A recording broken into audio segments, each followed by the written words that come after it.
What is important? How would we measure it? And how would we know the measure was accurate? Although there are many possible ways, if we use a scale of things that have the most profound influence on our ability to realize our full potential and use that to measure what we currently apply our energies to as a global culture, we can see the gap between what's important and what we do. Somewhere in our not-so-distant past, on some day we couldn't pinpoint because we weren't watching, we crossed a critical threshold. We crossed the threshold where we no longer live in a world where people starve because we can't feed them. We now live in a world where people starve because we don't feed them. We have the skills and the resources to make this a plentiful world, but we don't yet have the focus nor the will to do what's important. We have the capability to cultivate a world brimming with potential that can only be realized if we have each other's backs. Instead, we live in a world where, acting out of fear, we have to watch our backs.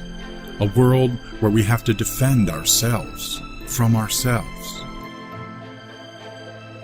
Maybe we don't recognize this is the recipe for self-made poverty. Maybe we're suffering from the echoes of our collective traumatic past, where our veil of ignorance forced us to be at the mercy of a frightening and often cruel environment. And as a result, we learn to exploit each other, to dominate or be dominated. This is a past we need to navigate away from if we're going to cultivate our full potential. And until we do this, we will continue to rob ourselves of what's important. What's important is you, the family, who shapes the lens through which the child understands reality by the way you treat them and each other. You forged their developing identity in the fires of the relationships you expose them to, and this defines whether that fire will refine them or destroy them. You are the port from which the child launches, and you define what that child will be equipped with to navigate the wider social seas, and how they will influence those they touch for the rest of their lives. You are what's important.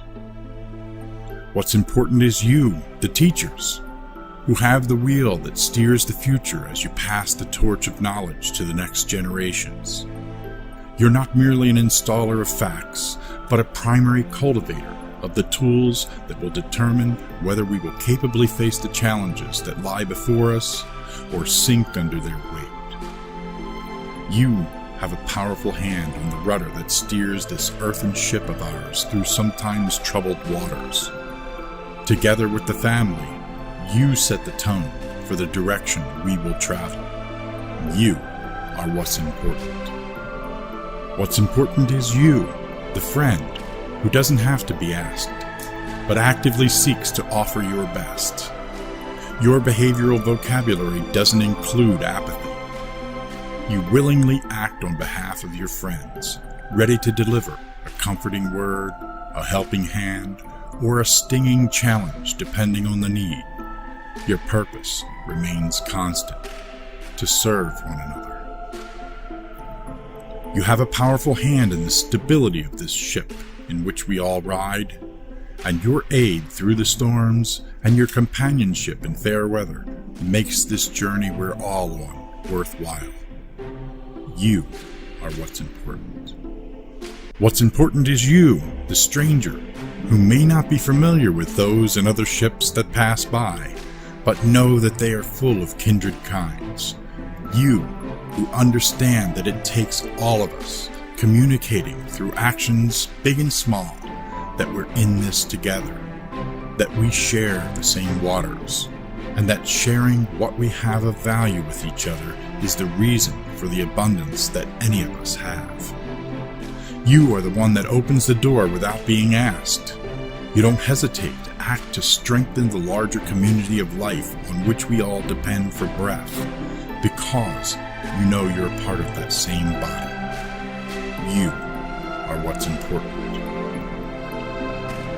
What's important is Earth. It is our common ground and our greatest teacher. On it, we stand together and flourish, or divided, we fall back into the soil which once so generously gave us this opportunity for a plentiful life. Earth gives us what we need and teaches us by writing its lessons into the fabric of who we are, like the need to strike a balance between the give and take that's written into our need to breathe, and how all it asks in return is that we recognize that using that breath to cultivate fruitful relationships is what's really